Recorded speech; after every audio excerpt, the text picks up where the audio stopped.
Muito boa noite, sejam muito bem-vindos ao nosso programa Libera Libido. Nessa noite, pelo menos aqui em Paraty, chuvosa de segunda-feira. É uma alegria imensa ter vocês conosco. Hoje nós estaremos falando sobre um filme que é bastante interessante, diferente, com uma possibilidade gigantesca de leituras, e é o que a gente vai tentar trazer para vocês aqui, muitas leituras a respeito do filme Interestelar. Então não percam nem um segundinho desse programa, porque ele está muito redondinho, cheio de informações muito preciosas.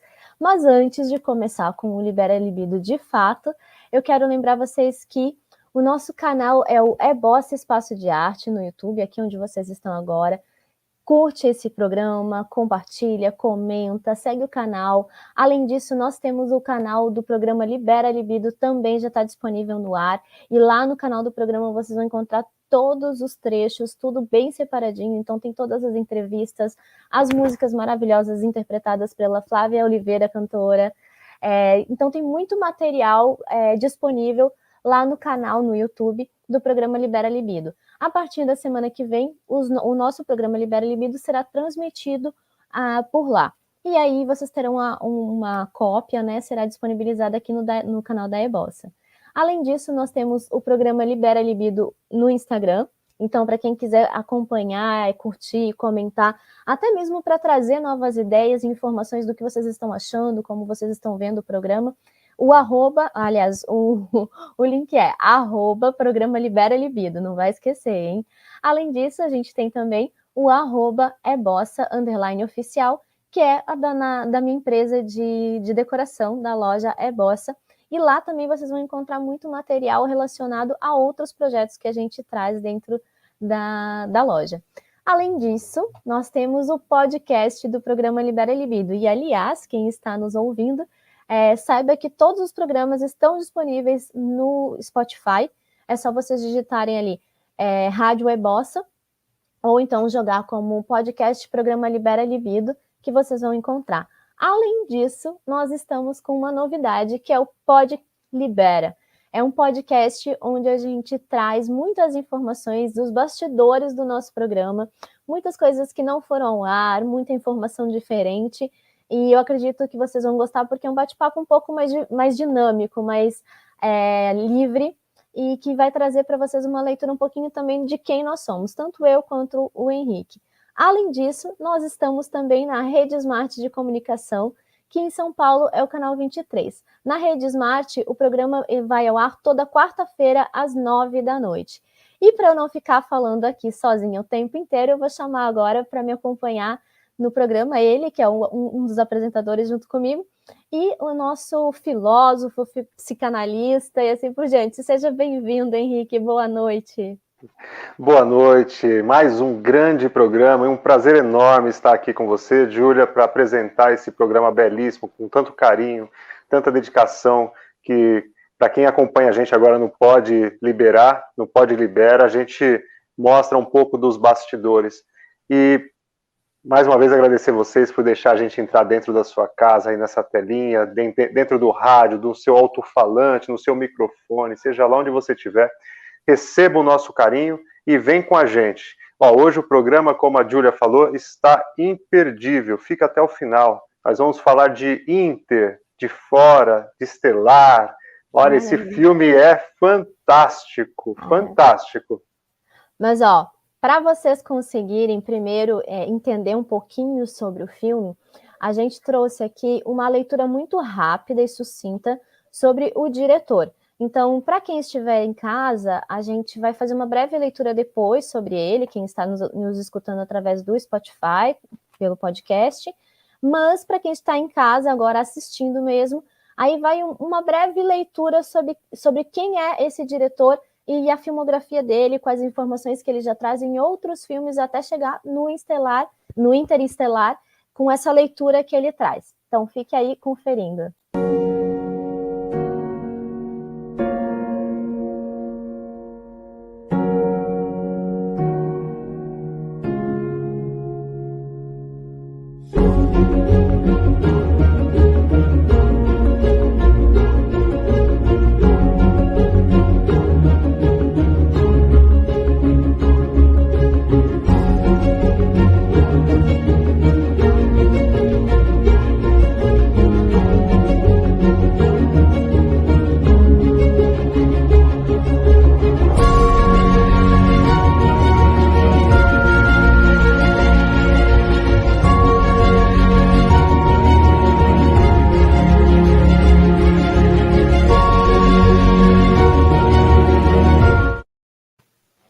E aí, Henrique, esse cara já chega chegando, eu digo, né? Já tem ali no currículo uma série de filmes marcantes, e eu acho que quando ele entra com Interestelar, ele chega com uma leitura bastante... É quase como um complemento de outros filmes que ele já traz, né? Outras leituras que ele já traz. Eu até deixei aqui atrás pelo menos os dois que eu tenho, que são do Batman, e é muito interessante, eu acho que a leitura, quando eu faço essa leitura, principalmente no âmbito da fotografia, porque ele traz duas até, eu achei bem bacana, porque as duas capas mostram muito disso, dentro do filme Interestelar, quando ele vai para uma fotografia que tem uma coisa mais âmbar, e uma fotografia mais fria, quando eles estão, então, na atmosfera, sem ser na Terra. E aí, o que você me diz desse cara, Henrique, antes de eu já mergulhar de cabeça no filme? Nossa, o Christopher, ele tem uma habilidade de traduzir alguns pensamentos que nos incomodam, ou que de repente passa na cabeça de diversas pessoas. Por exemplo, no filme Origem, como você mostrou, ele vem trazer essa relação dos sonhos, dos sonhos lúcidos, de como isso acontece, coisas que não são às vezes discutidas, né, no dia a dia. No filme, na trilogia do Batman, quantas mensagens, para quem não assistiu esses filmes, vale assistir com atenção, porque cada take, cada cena, cada diálogo do Batman com o Alfred, enfim, são diversos filmes. E o Interestelar, então, é riquíssimo, desde o primeiro momento. Na hora que já abre a cena, até o final, tem mensagens, tem ciência envolvida, tem muito estudo envolvido nesses filmes. Então hoje a gente vai falar um pouco disso, né? Não dá nem para dizer que é subliminar a mensagem, né? Porque às vezes ela tá tão direta e objetiva que você até leva um choque. O que pode acontecer, Júlia, e às vezes acontece, é que a pessoa não tem repertório para acompanhar. Mas, assista devagar, assista e procure as referências que você consegue. Todo mundo consegue. Exatamente. Eu acho, até, deixa eu só, antes de dar continuidade aqui, eu quero agradecer todo mundo que já está mandando mensagem. Camila, seja bem-vinda. Olá, Camila. Bom te ter aqui com a gente novamente. Daniel, muito obrigada pela presença.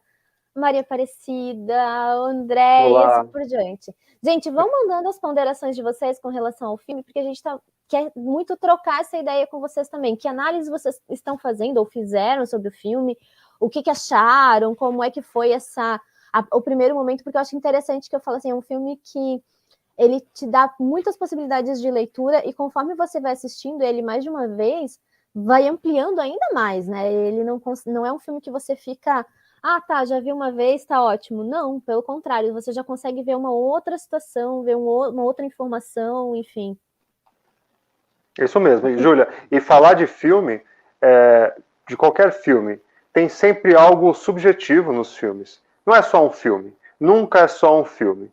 Então, se até agora você assistiu o filme só como lazer, talvez hoje você comece a mudar a sua perspectiva dos filmes, tá? Tem muito mais nos filmes. Reavaliar algumas ponderações. Eu acho interessante porque é uma coisa também bastante...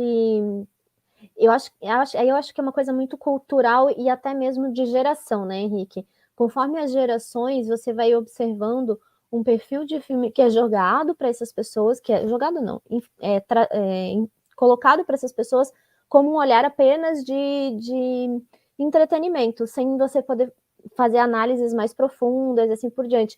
E mesmo o Interestelar tendo aquele roteiro padrão que a gente fala, né, que é a jornada do herói e tal, começo, meio, fim, tem uma evolução do herói, você tem a mocinha e assim por diante. Mesmo ele tendo todo esse padrão hollywoodiano, ele é um filme que ele quebra muitos paradigmas com relação à questão de ser um filme normal, ou padrão, ou qualquer coisa parecida. Ele não é um filme que você vai assistir e simplesmente deitar na cama e dormir, que eu digo, né? Tem muita gente que até trouxe para mim informações de, no que acabou o filme eu chorei, porque foi tanta coisa que o filme trouxe, tanta informação, uma carga tão densa, que você não consegue simplesmente ignorar isso tudo, né? Todos vocês que estão assistindo, estão ouvindo, sabem o que é a jornada do herói? Júlia, dá uma palhinha pro pessoal. O que é a jornada do herói? Então, gente, até vou pegar aqui para não falar besteira, santo Google, tá?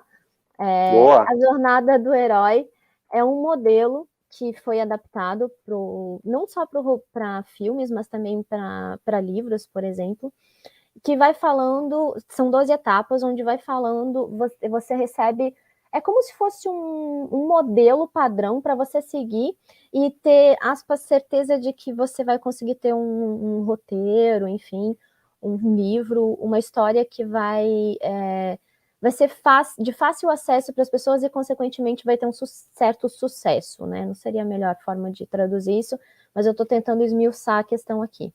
Então, ou seja, a maioria dos filmes que você vai assistir, uma boa parte pelo menos, eles vão ter essa história que a gente falou. Uma das coisas é o começo, meio e fim bem determinados, bem específicos. É você ter um herói e uma mocinha. E assim vai. Então, são vários elementos que vão fazendo com que você tenha essa leitura, que você já está literalmente acostumado. Então, uma leitura que também vem, por exemplo, assim, dos contos de fadas, contos clássicos, né, que você está acostumado desde a infância, e que ela vai estar presente na maioria dos filmes e livros que estão hoje disponíveis, né? E a Camila está dizendo para nós: oi, Camila, boa noite. Que bom que você está aqui. Sim. Eu chorei rios pela questão do bem maior, de busca do Pai pelo desconhecido. A gente vai falar disso hoje, hein? E aí eu vou trazer, Henrique, vou aproveitar, já que a gente está comentando aqui, no começo do filme, só para quem não assistiu, gente, é melhor vocês nem ficarem conversando com a gente. Quer dizer, assiste e depois vai lá ver o filme, porque nós vamos trazer vários trechos do filme, então vocês vão analisar junto com a gente, vocês vão ter acesso a esse material também e vão conseguir entender melhor as leituras que a gente vai trazer. Então, o que eu vou fazer agora? Eu vou trazer a primeira cena, que é a cena de abertura do filme, logo no começo do filme, que é um sonho do personagem central, do personagem principal. E aí, na sequência, a gente faz a leitura sobre ele. Computer says you're too tight. I got this. Crossing the strait. Shutting it down, Cooper. Hey! Shutting it all down. No, I need power up! Dad?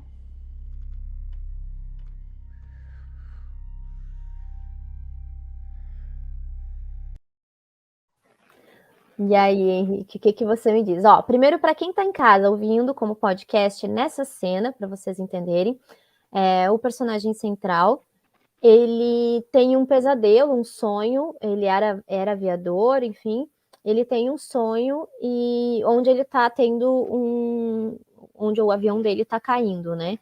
E aí ele é acordado pela sua filha. E aí, Henrique? Exatamente. O filme já começa assim, um pesadelo, né? Um sonho, enfim, alguma coisa ali incomodando. Se a gente pensar na questão, vou trazer um pouco aqui da questão da ideia de sonho em Freud, tá? Para a gente começar a não dar muito spoiler do que nós vamos falar, mas já entrar na questão psíquica aí. Quando a gente está falando de sonhos, o ato de sonhar, nós estamos falando de uma forma de entrarmos em contato com aquilo que nós desejamos. Isso é interessante. Então, se em psicanálise a gente está pensando que sonhar é entrar em contato com aquilo que desejamos, essa primeira cena mostra o Cooper sonhando que ele é um piloto, que ele está voando, e está com um problema ali, não está conseguindo fazer o que ele quer. Será que está acontecendo? Aí o filme, então, a gente vai para frente, Júlia? Já dá um spoiler do filme todo para depois ir tomando parte por parte? O que a gente faz? Pode ir para frente, não tem problema. Pode ir para frente? Olha só. Quem está assistindo vai entender. O que o filme vai dizer? Ou seja, o Cooper, que é aquele piloto que vocês viram, para quem está ouvindo, tem um piloto, tá? Ele chama Cooper, e ele é um engenheiro. E a Terra está passando por um problema o lugar onde eles moram está passando por um problema que está tendo uma tempestade de areia. E, de repente, ele vai encontrar, depois de algum tempo, vai ter uma nave e eles vão tentar sair do planeta para salvar a humanidade. Então, um resumo do filme é isso.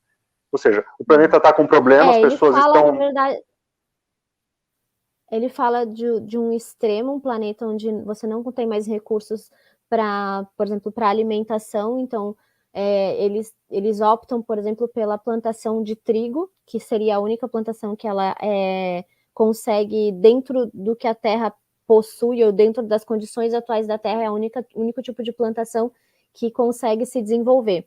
E aí ele é um fazendeiro, na verdade, nesse momento, porque ele era, assim, um aviador, mas eles fazem toda uma ponderação com relação à ciência, a gente vai trazer isso bem detalhado daqui a pouquinho. Então, assim, a gente está dando uma breve leitura para quem ainda não assistiu. A questão toda é que o Cooper é o personagem central, e logo no começo ele já é apresentado, e você já entende que ele tem alguns tipos de problemas, né, Henrique? Que acho que seria mais ou menos Exatamente. isso. E na sequência, a filha dele, que é uma outra personagem central, que é a Murphy, ela também é apresentada. E aí eu acho muito interessante a leitura de que é ela quem está acordando o pai. Ele está tendo pesadelo, mas é ela quem está ali o acordando, né? Mostrando para ele algo, ou melhor, fazendo ele abrir os olhos. Essa pontuação sua é fantástica e muito importante, gente. Você viu? Ó? Olha o time que a Júlia está trazendo. Ó. A cena mostra a menina, a filha dele, acordando ele. Ó. Essas pontuações que às vezes a gente assiste o filme, que a filha acordou, enfim, tudo tem um motivo. Tem um porquê. Nada aleatório. Nada aleatório.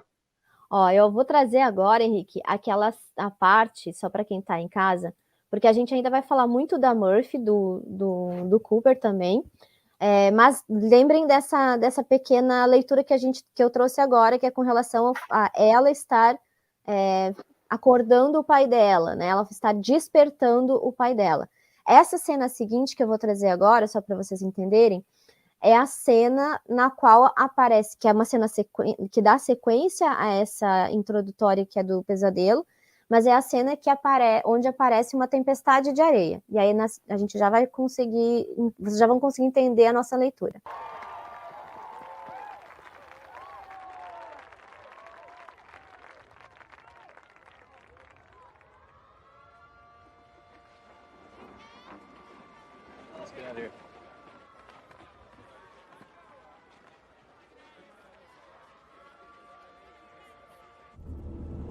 It's a doozy. Gang, let's mask up. Tom, Murph? Yep. Check.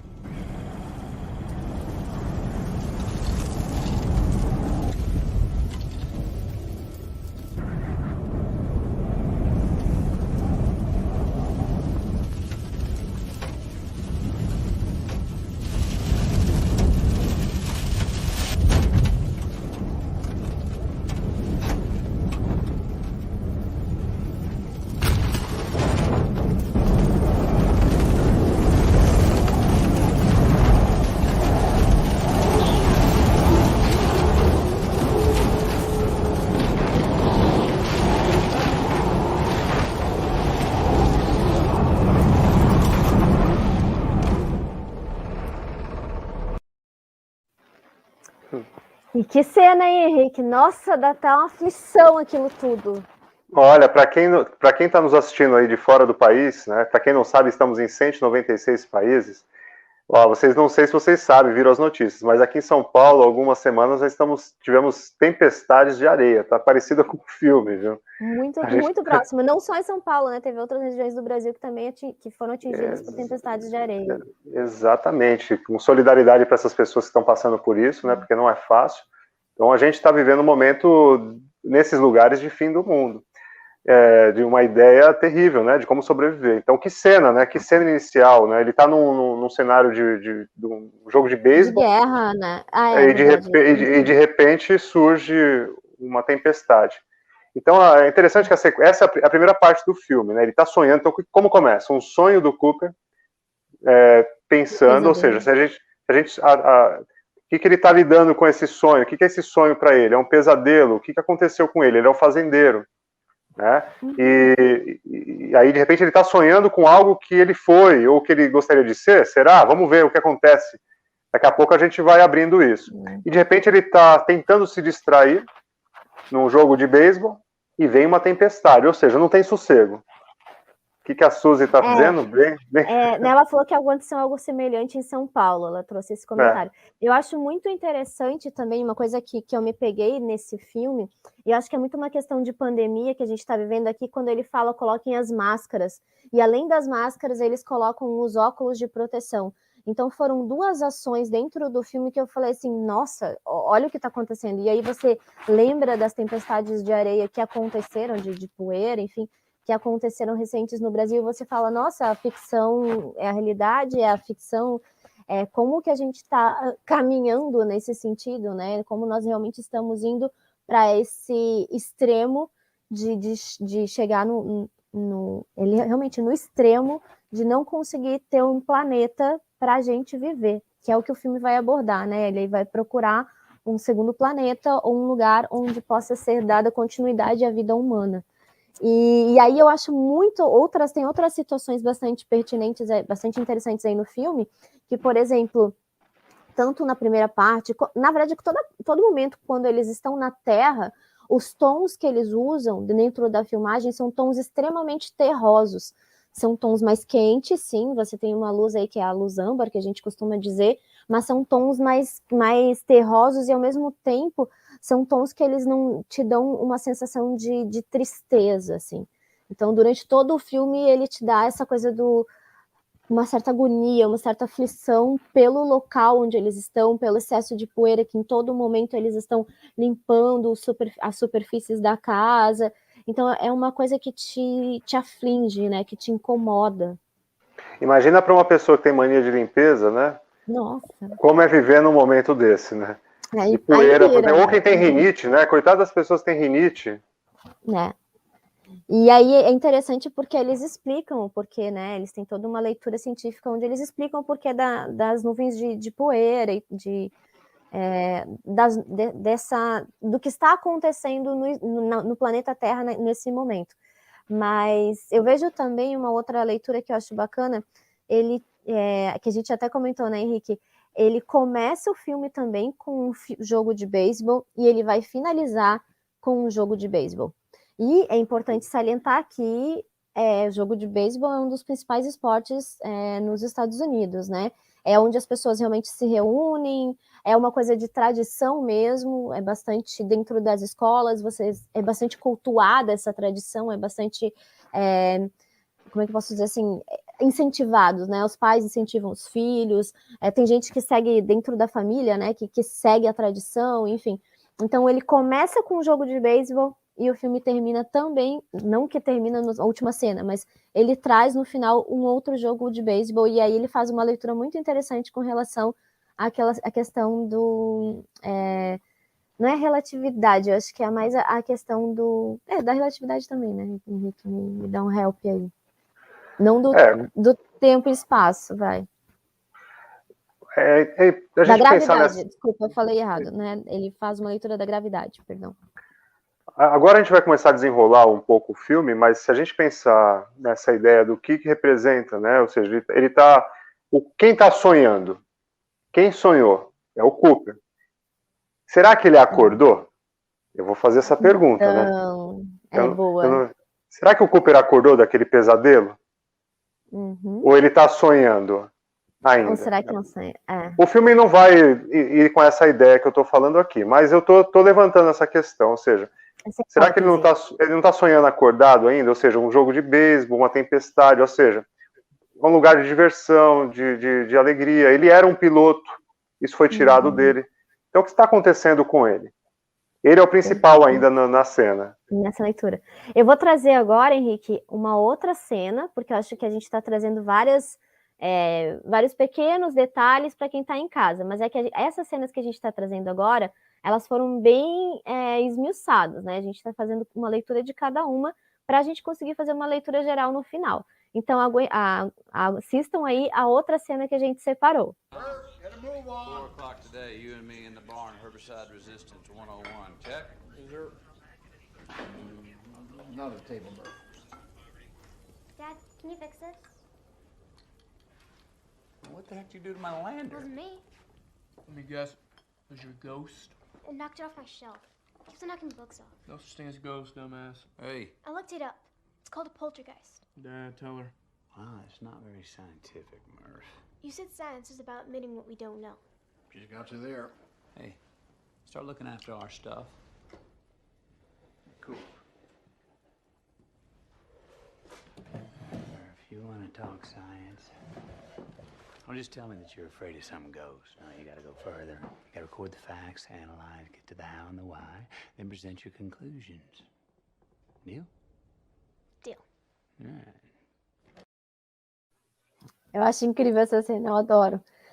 Para quem está em casa, deixa eu só fazer uma breve leitura da cena. Quem está nos ouvindo através do podcast, nessa cena o que acontece? Eles estão numa mesa de café da manhã, a família toda, e eles não têm a figura materna na família, porque a mãe dos dois filhos faleceu. E aí o que acontece? Eles desenvolvem um diálogo onde ela fala que a filha mais nova, que é a Murphy, ela está tendo, sei lá, experiências, e aí eles fazem uma leitura como se fosse de um espírito ou algo parecido. O irmão acaba fazendo brincadeiras com ela, e aí o avô pede para que o pai converse mais especificamente com ela. E aí é quando ele traz uma fala, que eu vou pedir para o Henrique agora falar um pouquinho, com relação à questão da ciência, que eu achei maravilhosa. Essa cena, ela, para quem conseguiu assistir, quem ouviu o que a Júlia falou, ela é muito interessante, porque ela vai mostrar a relação do pai com os filhos. Ou seja, a menina está tendo alguma experiência e o pai, ali no dia a dia, acaba quase deixando passar esse importante atenção dessa moça, dessa menina, e como ela está lidando com as experiências dela. Até que aquele senhor é o pai da mulher que foi do Murphy, do Cooper. Ela faleceu. Então, o que está acontecendo? Esse vô olha para ele e fala, presta atenção, sua filha está falando. É muito importante. Então ele volta e desenvolve uma relação ali, desenvolve uma escuta para conversar com ela, para que ela possa, de uma certa forma, entrar em contato com essas questões, ou seja, dar atenção para essa menina. E, bom, o que acontece nessa cena do Cooper com a menina na mesa do café da manhã? Ele quase deixa a menina passar desapercebida, ou seja, ela está tendo uma experiência e ele não dá muita atenção, até que ele volta e fala, tá, vamos lá. Ou seja, essa cena mostra o quanto é importante, gente, para vocês, cada um que tem os seus filhos aí em fase de desenvolvimento, crescendo, como é importante prestar atenção no que essa criança, no que esse jovem está tendo de experiência, escutar. Ou seja, ela fala que é um fantasma, ou seja, ele volta, enfim, vamos apresentar isso de uma forma científica, mas quase passa desapercebido. E quantas vezes se passa desapercebido a experiência dessas crianças? E se ela não tem com quem conversar e tentar expor aquilo que ela está pensando e desenvolver uma mente crítica, ela vai tentar isso com outras pessoas, vai se afastar. Aí depois a criança se torna adolescente, um jovem, né, que se afasta. Se afastou por quê?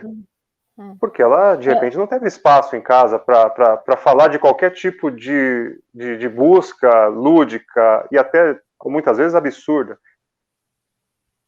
Sim, sim. Eu acho interessante porque essa leitura que você está falando da criança, ela vai se dar também num outro momento, quando eles estão na escola, né? Que o Cooper é chamado para conversar com a coordenação, com a professora da Murphy, a respeito de ela estar levando alguns livros, algumas coisas para a escola e mostrando para os colegas algumas leituras sobre a ciência. E a professora mesmo, ela traz uma frase que eu achei muito interessante, né? E bastante...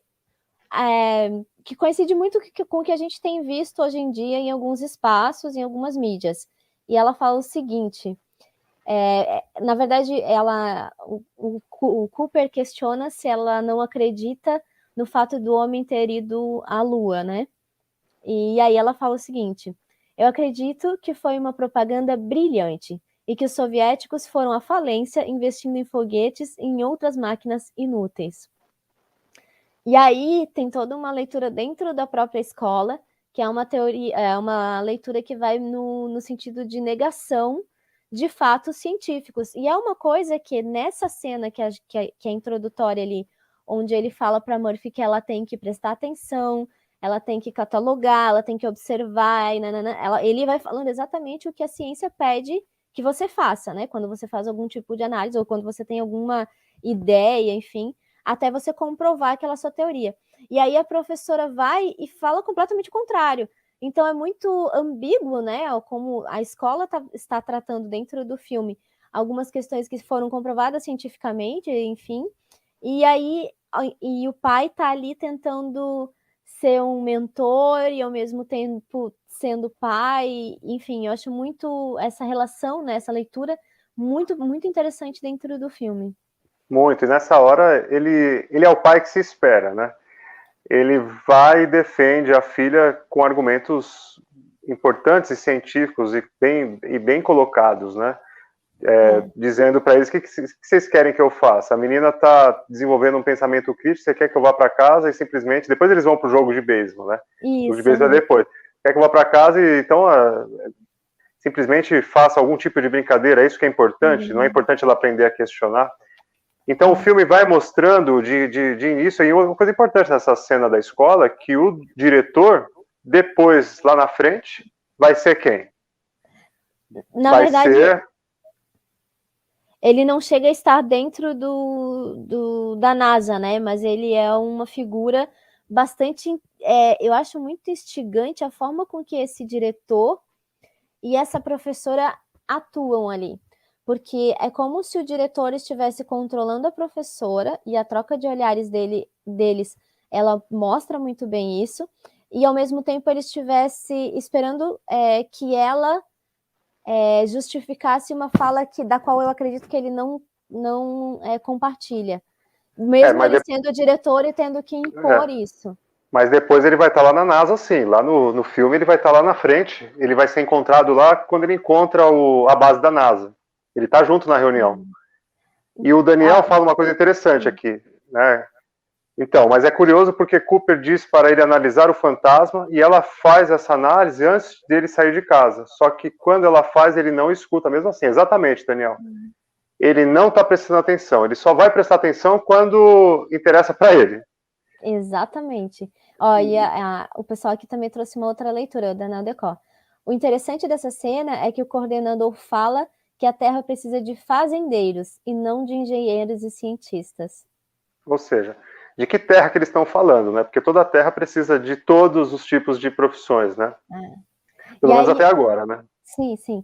Mas eu acho interessante como eles desprezam a ciência, e é uma coisa que você vem observando dentro do Brasil, principalmente, mas dentro de outros lugares, a melhor forma que eu acredito que eu vejo, né?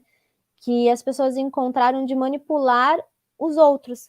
Porque se você tira determinadas... como é que eu posso dizer? Fica mais fácil de você convencer as pessoas sem fazer elas se questionarem ou instigarem a respeito do que está acontecendo, né? É muito interessante essa parte de falar dos fazendeiros, né? Com toda a importância que tivemos e tem os fazendeiros. Ou seja, o que está acontecendo no filme? O planeta está acabando. Eles não sabem se vai dar certo a exploração que eles estão tentando. Então, talvez a ideia seja, não pensem em ciência, não pensem em ir embora, fiquem aqui, cuidem da Terra, que ainda vocês vão conseguir. Ou seja, a velha esperança, né? Exatamente. E a esperança é uma coisa perigosa, viu? Por quê? Porque quando a gente fica esperando, tem esperança, às vezes você não age. Então isso é muito curioso.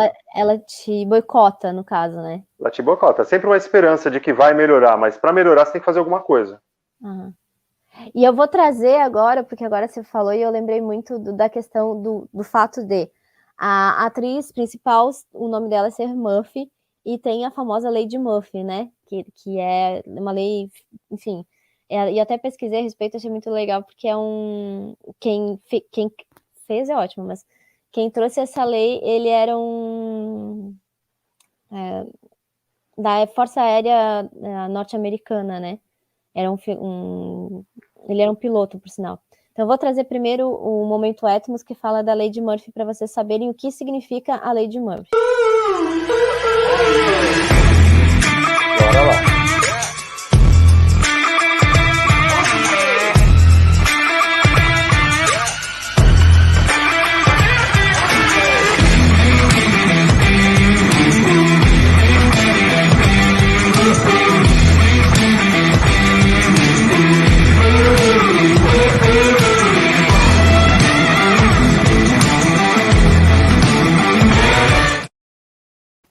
Então, para quem está nos ouvindo, ele diz o seguinte: se esse homem tem alguma forma de cometer um erro, ele o fará. No entanto, o pai da Murphy, que é o Cooper, ele traz uma outra leitura. Ele fala, eu não lembro agora, porque estava num dos videozinhos, mas ele fala que... Peraí, deixa eu só trazer... Peraí, só um pouquinho. Pode falar, Henrique. Você quer que eu fale, eu sei de cor. O Então filme eu pode sei falar. de trás para frente, viu? Pode falar. Olha, eles estão numa cena, eles estão entre as plantações, indo embora lá de um lugar, e o pneu fura do carro. E quando o pneu fura do carro, que o filho dele está pilotando, o menino brinca com a filha e fala: ó, a culpa é sua, por causa do seu nome, a lei de Murphy, ou seja, uma coisa ruim aconteceu. Daí eles param, descem do carro, e o Cooper fala para ela que ela fala para ele: pai, por que você e a mamãe colocaram o meu nome de Murphy, uma coisa ruim? Daí ele fala: mas não é uma coisa ruim seu nome. A lei de Murphy diz o seguinte: que se uma coisa tiver que acontecer, vai acontecer. É isso que a lei de Murphy diz, exatamente. Aí ela fica saudosa, ela fica feliz: nossa, pai, que importante. Daí, ou seja, essa cena é muito importante, gente. Como uma reinterpretação de algum tipo de trauma, de algum tipo de coisa ruim que aconteceu nas nossas vidas, uma reinterpretação, como muda tudo. É uma análise aquilo, ou seja, até então ela carregaria essa ideia de coisa ruim, por que vocês pensaram isso, é uma fantasia. De repente, uma intervenção, uma fala quebra aquilo. Mas tem várias cenas onde eu vejo que o pai, ele tá sempre instigando a filha, inclusive essa do carro, não sei se para quem estiver em casa, o que acontece? Ele tá dirigindo e a Murphy, ele pede para a Murphy trocar a marcha. E no que ela troca a marcha, ela troca errado, enfim, e aí acaba que ele tem que desviar e fura o pneu. E aí o irmão fala que ela não sabe fazer as coisas direito porque ela tem o nome de Murphy, enfim, sempre vai dar errado. Isso mesmo. E aí dá sequência na leitura. E aí em outro momento, que na verdade é uma sequência dessa cena, eles vão atrás de um drone. E aí esse drone, em determinado momento, o Cooper consegue controlar esse drone e ele dá para a filha tomar as rédeas do controle, vamos botar dessa forma. Então, quem assume o controle do drone é ela e não o filho. Então, é muito a forma com que esse pai vai instigando a menina, vai colocando ela, e ela venha se tornar depois uma cientista que vai ter ser super reconhecida, e é por causa dela que a Terra as pessoas acabam tendo a possibilidade de evoluir, não sei se evoluir, mas de ter uma sequência na vida, né? De ter sequência. Então ela acaba se tornando uma heroína no filme, né? Inicialmente é ele e na sequência ela acaba assumindo esse papel. Mas é justamente porque o pai tá toda hora instigando a filha e mostrando que ele tá dando suporte. E eu acho que mesmo quando ele não está presente, na ausência dele, de alguma forma ele está presente, né? Eu acho muito bacana essa... Muito. Vocês lembram dessa cena, pessoal? Para quem está ouvindo aí, não sei se vocês lembram dessa cena, é muito importante essa cena. Ó. É um pai, o pai geralmente está mais ligado à filha, mas ele quer passar os conhecimentos para o filho. Tem essa questão ainda, em algum momento nosso histórico, tem esse ranço. As coisas mudaram agora sobre a leitura, mas esse pai, então, se identifica muito com essa menina. E nesse momento que eles estão no carro, como a Júlia falou, eles estão ali perseguindo um drone que aparece. Importante que o drone é um drone indiano, e isso mostra como os indianos têm, assim, eles são muito importantes na matemática. Para quem não sabe, tem cientistas matemáticos da Índia lá, incríveis, fantásticos. Ou seja, como eles se desenvolveram. Então ele está com um computador, um laptop, e consegue dar ele dá um tipo de receptor para para Murphy, para mirar no drone. É um tipo de pulso, de eletromagnetismo, enfim, para tentar encontrar aquela frequência do drone. E passar esse contato, passar esse poder para Murphy, o que aconteceu antes no filme? Lembra-se que o Cooper ele não tem a mulher, né? A mulher morreu. A história vai falar que ela faleceu de câncer. E essa menina é o Cooper, é a cientistazinha ali. Né? E ele continua passando esse poder para ela. Mas o menino está ali do lado, ou seja, o menino ele não vai muito bem na escola, ele não tem boas notas. Então, começa a mostrar ali uma questão familiar do pai, essa tríade, né? Pai, filho e filha. Quem será que é essa menina? Será que ficar perto dela, a gente começa com as hipóteses aqui, viajar um pouco, para vocês começarem a pensar o que seria essa projeção.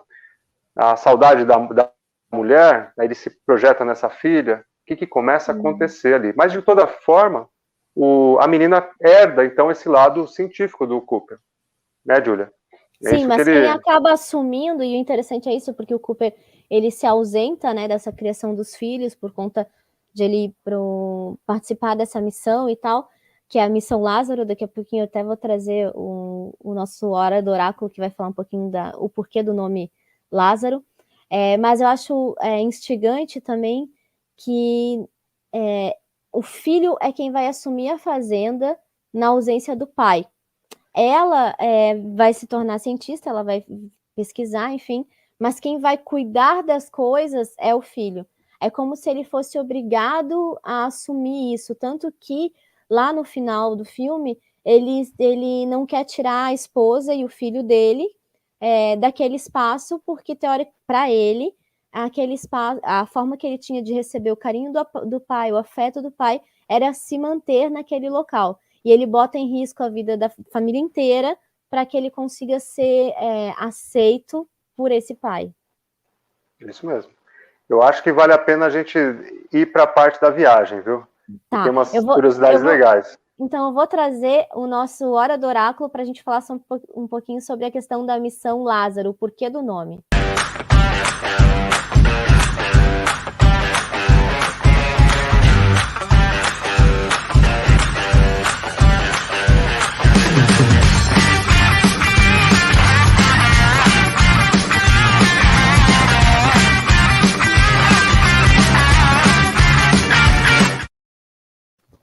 Henrique, para quem está em casa, por favor, traz um pouquinho da leitura do quem é o Lázaro, esse personagem dentro da Bíblia.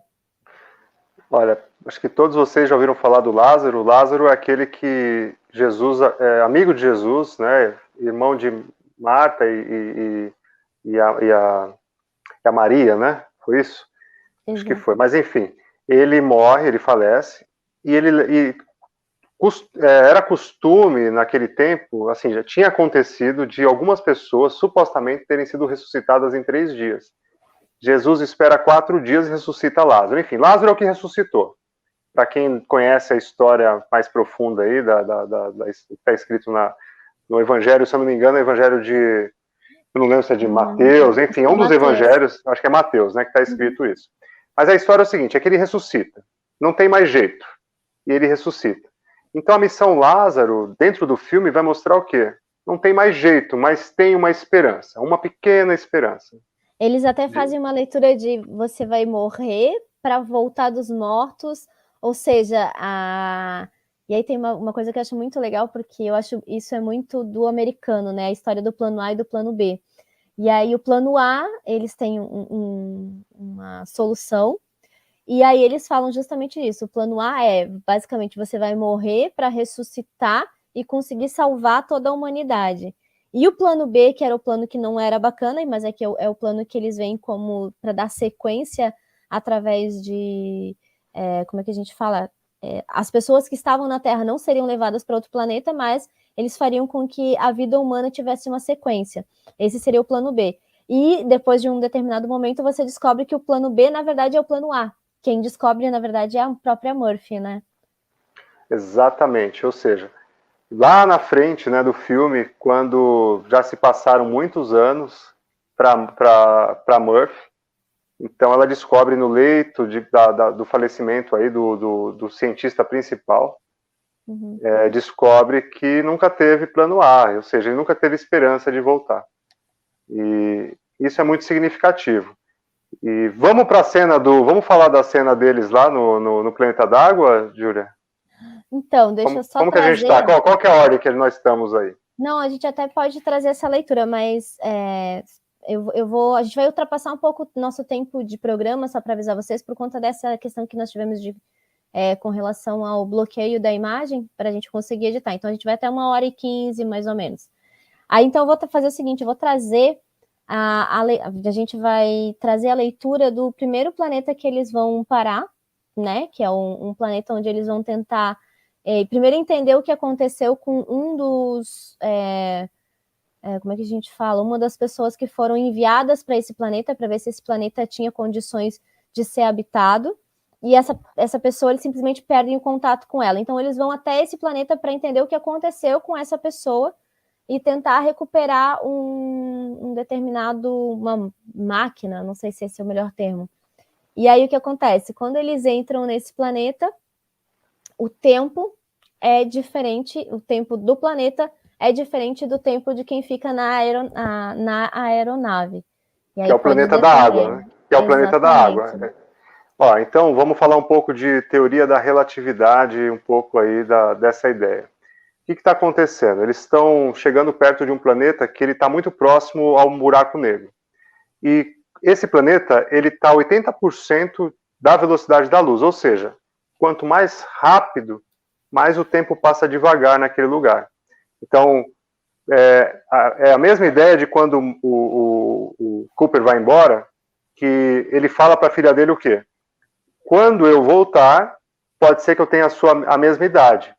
Que é o paradoxo do gêmeo. Para quem não sabe, é isso. Ó, se você pegar uma pessoa para viajar próximo à velocidade da luz, se fosse possível, dois gêmeos, esse cara que viajou próximo à velocidade da luz, quando ele voltasse, o irmão dele, que é gêmeo, estaria bem mais velho, ou seja, não seriam mais gêmeos.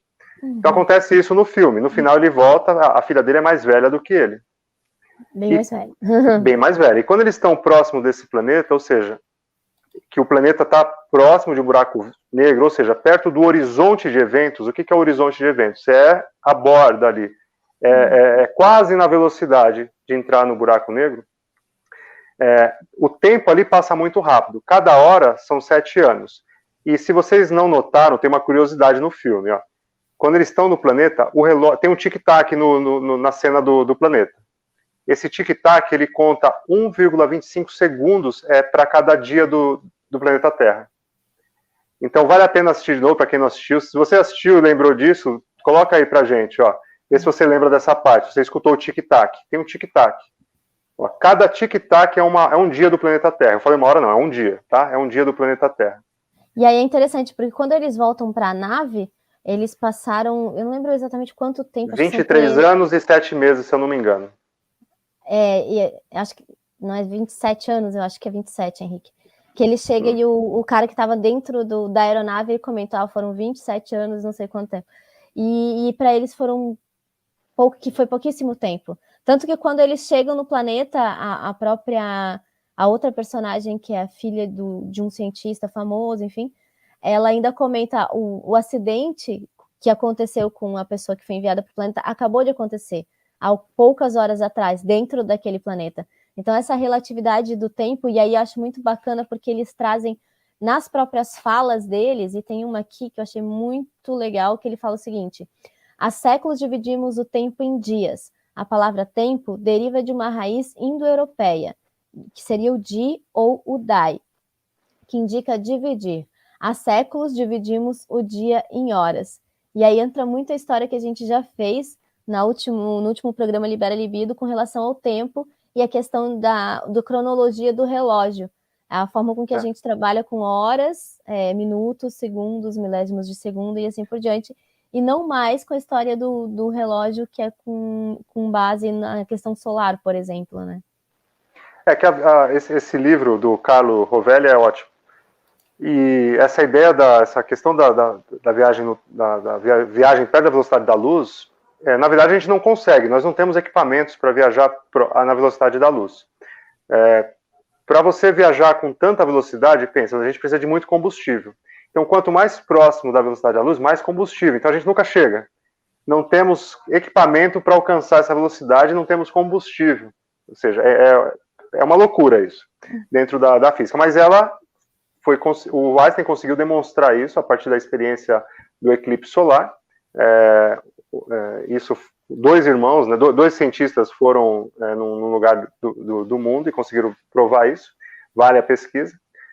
E essa ideia do tempo do filme, eu acho que a gente pode trazer essa ideia um pouco para nós, para a gente não ficar só no filme e só tentando desvendar as ideias do filme. O tempo para cada pessoa vai passar diferente, de acordo com o que cada um de nós estamos vivendo. Então, se você está feliz, você já percebeu isso? Quando a gente está feliz, lembrou até uma música da infância, todo mundo está feliz. Tá feliz, lembra dessa música? Né? Tinha uma musiquinha da Xuxa, a Xuxa era ótima. Então, quando você está feliz, o tempo passa muito rápido. Você não fica pensando no tempo, na verdade. Então, ele passa. Quando você está triste, numa situação difícil, o tempo se prolonga. Demora muito. Então, eu acho... Pode falar, perdão. Imagina. Continua. Não, eu ia falar que tem outras duas... O interessante desse filme é que em vários momentos ele vai trazer muitas leituras, muitas teorias dentro da ciência, e eles explicam de uma forma muito simplificada. Faz com que as pessoas consigam entender, mesmo as teorias mais complexas. E aí ele tem duas aqui que eu separei, que é quando ele... Vou passar esse tempo mais rápido agora. Mas quando ele finalmente entra no que seria o buraco negro, né?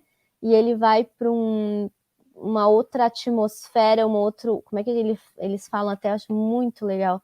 Deixa eu trazer aqui a fala, porque é mais interessante do que eu simplesmente sugerir o que aconteceu. Aqui, ó. Ele fala assim, ó, construímos esse espaço tridimensional para você entendê-lo dentro da realidade pentadimensional. O tempo é representado como uma dimensão física. Você pode exercer uma força pelo espaço-tempo. Tá, ficou um pouco complexo, eu sei, para quem me ouviu. Mas é que eles falam que quando ele entra nesse buraco negro, o Cooper, eles criam uma forma de ele conseguir receber melhor a mensagem, entender melhor o que deveria ser feito, que é ele fazer uma espécie de contato com a filha dele, que na verdade ele acaba sendo o tal do fantasma que ela fala na infância, onde ele vai trazer para ela informações de como ela tem que proceder para conseguir dar continuidade à vida na Terra, né? E aí eles trazem duas leituras que eu achei muito bacanas.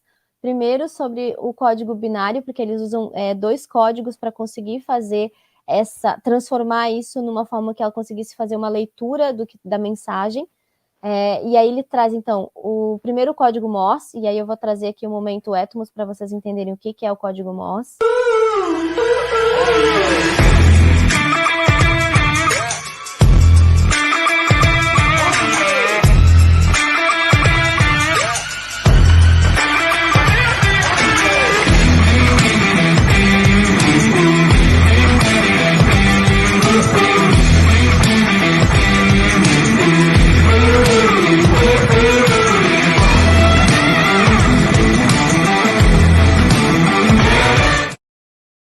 E na sequência ele traz a leitura do código binário. Então, para quem está em casa, dá uma conferida o que é exatamente o código binário.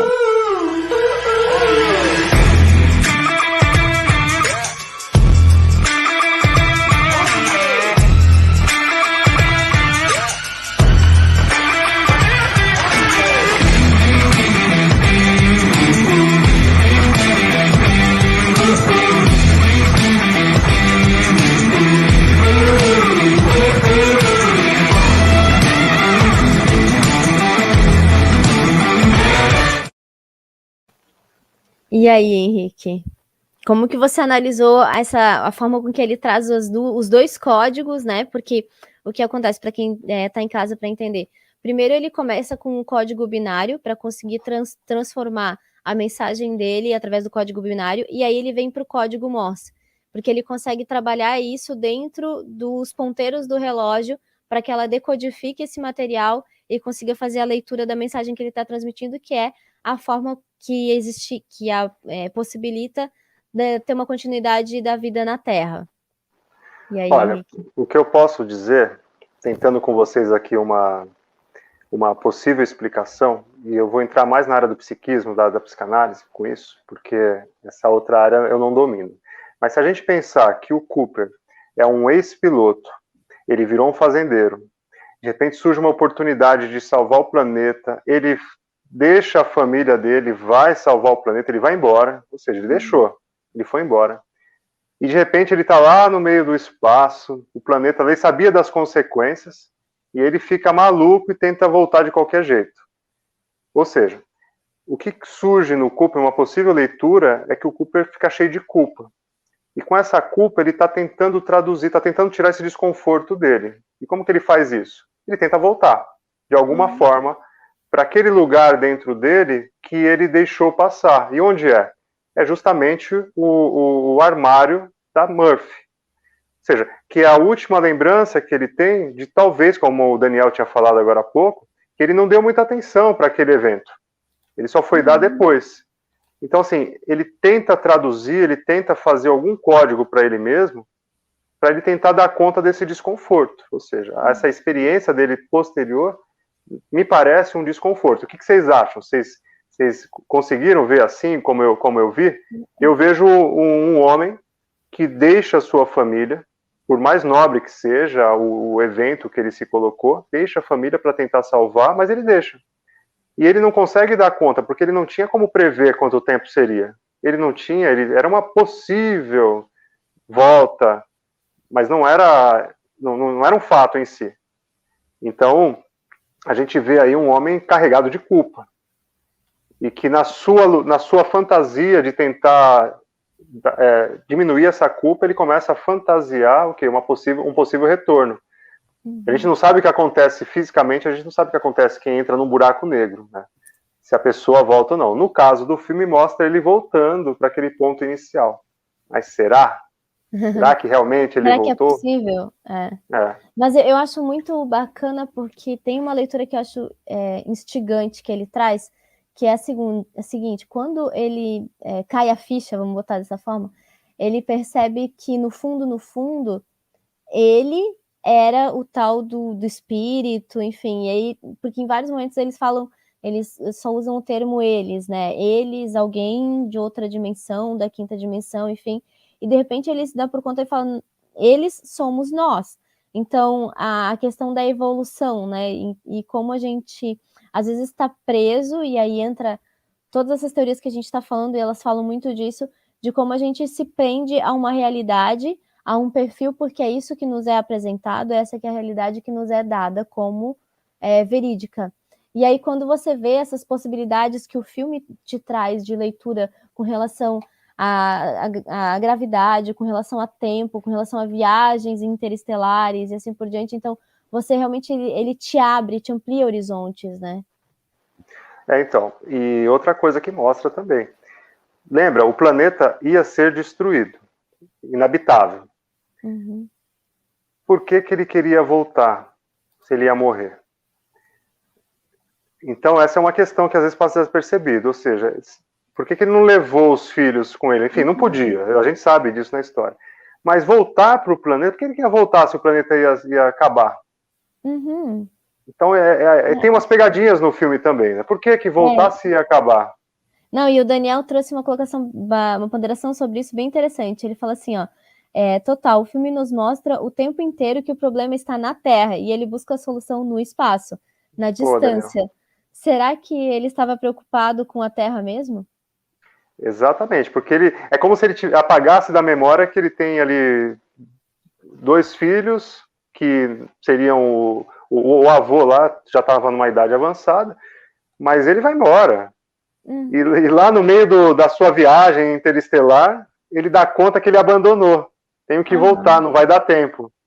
Aí, claro, o filme vai nos mostrar a teoria da relatividade muito bem apresentada. Na minha opinião, é o melhor filme que fala sobre a teoria da relatividade de Einstein. Eu não sou físico, tá, gente? Tô longe disso, mas eu sou muito curioso nessa ideia, por isso que eu quis falar desse filme. E acho que foi muito bem apresentado todas as questões ali, mas mostra um homem, na minha opinião, perturbado com seu passado. E que ele não dá conta. Tanto que no futuro, ou seja, o que acontece depois? Ele não consegue resgatar, a Morphis dá conta, e aí começa uma outra parte do filme, que é o seguinte: enquanto ela não deixa esse pai ir embora, ela não consegue resolver o problema. Exatamente. Porque enquanto ela está ali com raiva dele, esperando ele voltar, magoada, com toda a razão, ela não consegue encontrar a solução. No dia que ela faz a ligação que o professor morre, ela fala, bom, agora... deixa pra lá. Agora, aí ela começa a lembrar de tudo que ela aprendeu com o pai dele. Então a gente pode pensar, uma leitura possível é pensar nessa leitura de ela ter encontrado com ele, na verdade, só num campo do psiquismo dela. Ou seja, o relógio estava lá. Ele já tinha ensinado para ela, tanto que ela sabia código Morse já. Ela estava fazendo a leitura da gravidade. Ela sabia, estava dentro dela, só não sabia interpretar isso. Não, e aí tem, até aproveitando a deixa aqui que o André trouxe, eu concordo com ele também. Acho que o desespero dele aumenta quando ele descobre que ninguém na Terra irá sobreviver. Que é como realmente a história da culpa que você falou. Ele se sente mais culpado ainda, porque ele não resolveu nada, ele abandonou todo mundo, e aí o filho dele tem um determinado momento que ele vai contando, né? Porque o filho é o único que tenta manter essa ligação com o pai, essa relação com o pai. E aí tem um determinado momento que o próprio filho diz, tá, você não vai voltar, eu não vou mais falar, eu não quero mais saber. Então, e aí eu acho que é exatamente isso que o André trouxe. Ele tem essa brecha que é quando ele descobre que ninguém vai sobreviver. Então ele se agiliza, ele resolve, ele quer resolver a situação, enfim. E mostra como, às vezes, esse negacionismo que ele, de alguma forma, fala dos professores, ele acusou daquilo mesmo que ele também era, que ele fez. Ou seja, ele negou o fato que estava acontecendo. Falou, deixa eu ir embora, deixa eu me salvar. E é instinto de sobrevivência. Só que ele não podia falar isso para ele mesmo, talvez. Aqui é uma grande hipótese, né? Ou seja, ele não podia falar isso para ele, e ele fala de alguma forma, vou fazer uma missão muito importante fora da Terra. Parece até interessante essa história, porque quem assistiu agora o Inspiration 4, do Elon Musk, o piloto da Inspiration, ele é um ex-piloto também. Ele é um piloto chamado Jared, só que ele é um civil, e ele vai comandar a tripulação que vai ao espaço, né? É muito interessante essa cena que está acontecendo com a nave do Elon Musk que levou civis no espaço. Gente, e esse filme vem numa hora tão interessante para a gente analisar, porque, para quem não viu O Homem e a Lua, nós vimos agora 4 civis indo ao espaço. Em 2021, gente. Isso é fantástico. A gente está num novo momento humano. Eu vou só trazer aqui, saindo um pouquinho do assunto, mas que o Ricardo fala, porque voltasse o mundo iria acabar, é um sentimento de culpa, amor aos filhos, queria morrer junto, afinal de contas, o que ele estava querendo? Eu Exatamente, acho que é um pouco de tudo, eu acho, assim, eu vejo dessa forma. Eu acho que primeiro entra a história de ele, porque ele não é obrigado a ir para o espaço, né? Eles falam que, você é o único, não sei o quê, mas já tinha uma tripulação pronta, preparada para ir sem ele antes. Ele chega do nada ali naquele momento na NASA. E aí ele resolve ir, mas é uma coisa muito de ego também, né, Henrique? Eu acho que ele tem a história de, primeiro, ele querer voltar para um momento, para um passado dele, onde ele era aviador e tudo mais. Então tinha toda uma questão de ele se resolver como pessoa, ele estar realizado como pessoa. E aí eu não sei, eu percebi isso, ele queria voltar a ser quem ele era, mas aquele ser que ele foi já passou, não existia a possibilidade de retorno.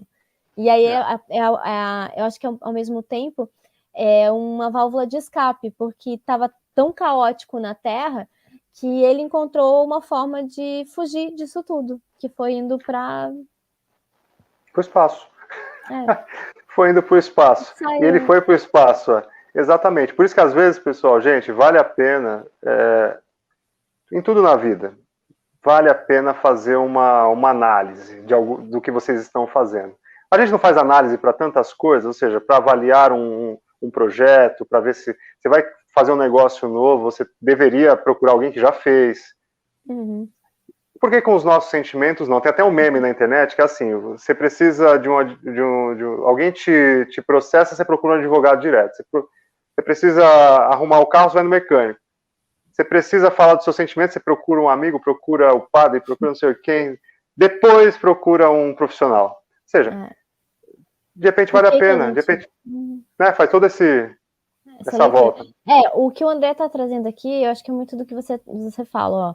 Mas é engraçado, é que quando ele fica desesperado para ir embora, ele consegue pensar melhor na solução dos problemas dele no espaço. E entra muito a história que a gente fala sempre que, como é que é? Mar calmo não faz bom navegador, né? Não faz. Não faz bom marinheiro. E você trouxe já no começo, né, que é a trajetória do herói, né? O herói só é herói se ele conseguir, se ele tiver problema, né? Ou seja, exatamente, não tem herói sem problema, sem crise, né? Disse tudo. E aí ele tem um problema, ele tem habilidade para resolver, para desenvolver. Os outros cientistas, né, quando saem do papel, isso mostra também muito interessante esse lado do filme, que mostra assim, que por mais cientista que alguém seja, ali tem um humano. Uhum. Não, e eu vou trazer, tem uma outra fala dentro do filme que fala exatamente dessa questão do humano, que é um outro piloto, né, que está num planeta que não tinha condição de receber a vida humana, e ele fala exatamente isso, de nós nos importamos altruisticamente com quem conhecemos, mas empatia se restringe ao âmbito pessoal, porque realmente ele só vai para o espaço também, para a questão de dar continuidade à vida e tudo mais, porque os filhos ficam na Terra, né? Porque senão também ele não iria, não acho que é uma coisa que ia fazer ele se mexer. Ele quer salvar, né? Ele quer salvar exatamente. Primeiro os filhos dele, essa é a ideia do filme. Eu acho que mostra muito isso. Vocês devem, se vocês tiveram outra interpretação aí, por favor. Mas mostra esse lado, sim, de ele fazer isso pelo filho. O que a gente pode pensar um pouquinho é que tudo que nós fazemos geralmente tem uma projeção. Eu responsabilizo o outro por um ato que eu estou fazendo. Uhum. E mesmo nesse lugar de responsabilizar esses filhos, eu vou para lá para salvar vocês. É mais fácil falar isso do que falar que quer salvar a si mesmo, né? Boa. É mais bonitinho, né? É mais aceitável. É mais aceitável. E aí, então, esse comentário que eu fiz, eu estou falando já no nível da gente pensar em outro lugar do nosso psiquismo, nosso inconsciente.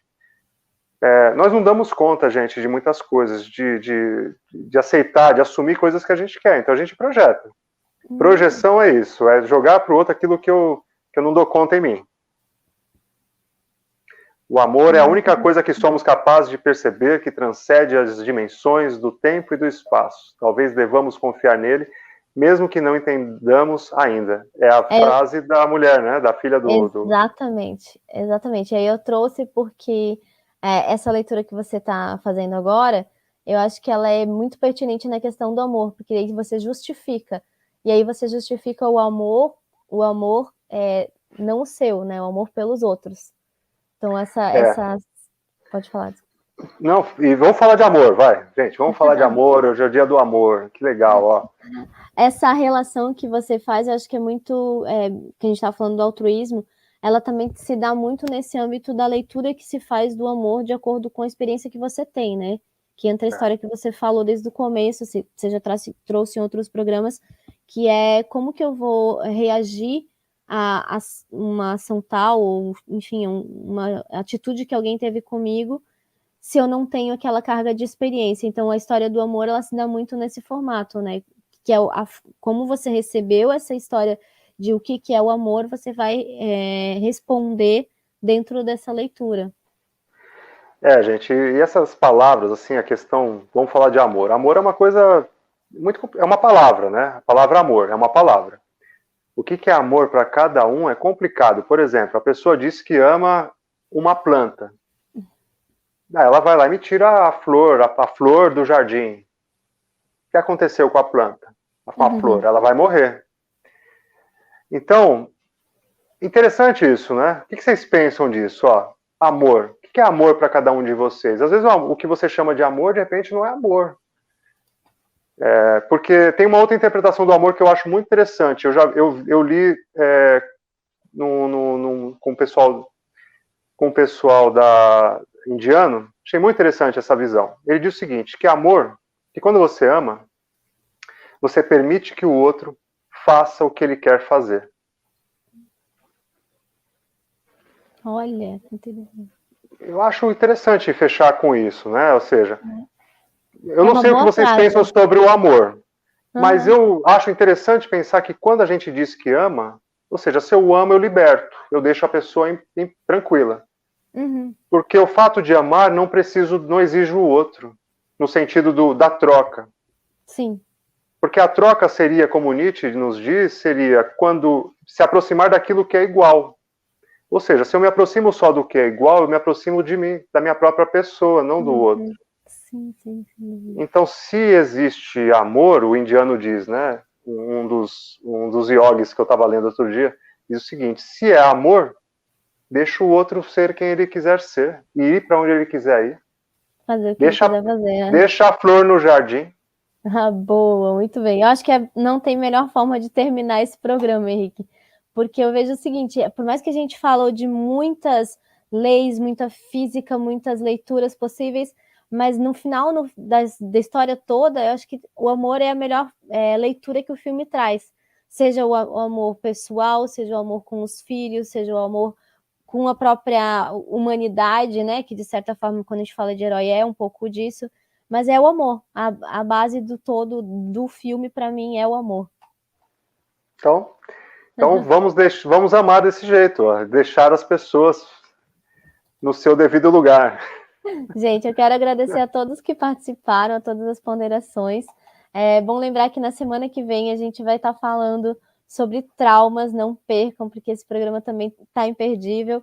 E deixem suas considerações, suas falas aqui para a gente nos comentários. Lembrem de curtir esse programa, seguir o canal, a gente vai ficar muito feliz em ter esse feedback de vocês. Um grande abraço, pessoal. Obrigado, André. É isso mesmo, concordo com você, André. Vamos nos libertar. Pessoal, um beijo para quem está no Spotify, para quem está na TV, quem está na Smart, quem está no YouTube. Obrigado por parar esse tempo e ficar com a gente. Se puder, por favor, compartilha, tá? E manda mensagem para nós. Até o próximo programa Libera Libido, né, Júlia? Um bom descanso para vocês, boa noite. Até mais.